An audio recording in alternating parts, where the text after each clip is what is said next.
Алматы облысында 100-ден астам жүкті әйелге ақылы скрининг жасалған. Оны облыстық прокуратура анықтады.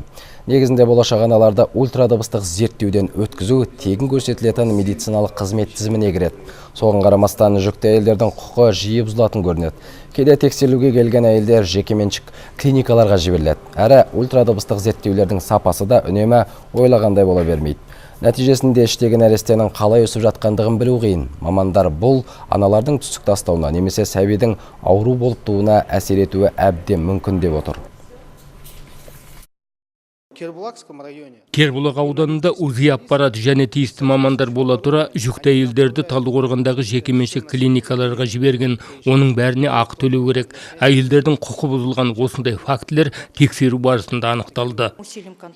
Алдағы уақытта аталған кемшіліктерді болдырмау үшін бақылауды күшейтеміз. Барлық медицина мекемелерінің басшыларына тапсырма береміз. Жүкті әйелдерді ақылы скрининг пен диагностикаға жіберуге жол берілмейтін болады.